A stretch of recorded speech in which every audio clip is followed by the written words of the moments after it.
அனைவருக்கும் வணக்கம். நேற்று கரூரில் நடந்த இந்த கோர சம்பவம், இது ஒரு யதார்த்தமாக நடந்த ஒரு மரணமே கிடையாதுங்க. இது திட்டமிட்டு செய்த 39 கொலை அப்படின்னு தான் தனிப்பட்ட ஒரு மனுஷனை நான் என்னால் சொல்ல முடியும்.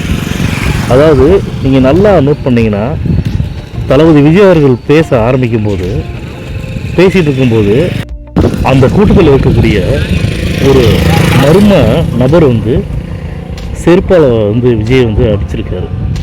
அதாவது விஜய் செருப்பால் அடிக்கிறதுக்காக செருப்பை வீசியிருக்காரு. நீங்கள் அந்த வீடியோ அவர் பேசும்போது எடுத்த வீடியோவை நல்லா பார்த்தீங்கன்னா உங்களுக்கு தெரியும் நினைக்கிறேன். நீங்களே சொல்லுங்கள், விஜய் அவர்களுடைய தொண்டர்களாக இருக்கட்டும் இல்லைன்னா ரசிகர்களாக இருக்கட்டும், விஜய் அவர்கள் செருப்பால் அடிக்க செருப்பு தூக்கி வீசுவாங்களா? அப்போ இந்த மர்ம நபரை அனுப்பிய மர்ம நபர்கள் யார்?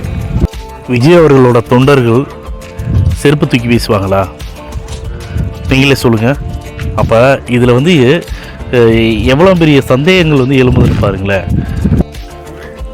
இப்போ நடந்த இறப்பை வச்சு நிறைய பேர் அரசியல் பண்ணுறதுக்கு உண்டான வேலை தான் பண்ணிட்டு இருக்காங்களே தவிர, இது எதனால் நடந்துச்சு அப்படிங்கிற காரணத்தை தெரிஞ்சுக்கிறதுக்காகவோ, காரணத்தை தெரிஞ்சுக்கிட்டு அவங்க மேலே என்ன நடவடிக்கை எடுக்கணும் அப்படிங்கிற விஷயத்தை சீக்கிரமே பண்ணணுங்கிறத என்னோட தனிப்பட்ட ஒரு மனுஷனோட ஆதங்கமாக இருக்குது.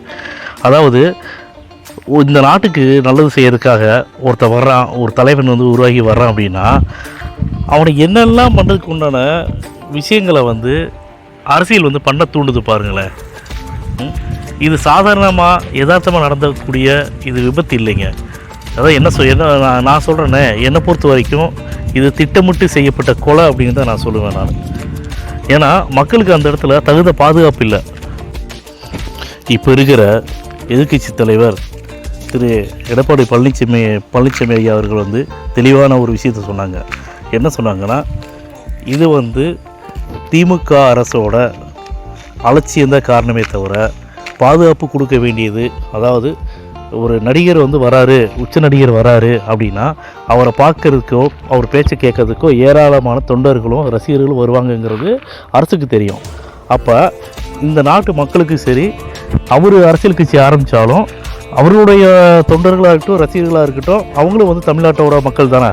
அப்போ இந்த மக்களுக்கு பாதுகாப்பு கொடுக்கக்கூடிய கடமை திமுக அரசுக்கு தான் இருக்குது. மக்களுக்கு பாதுகாப்பு கொடுக்குற கடமை திமுக அரசு தவறு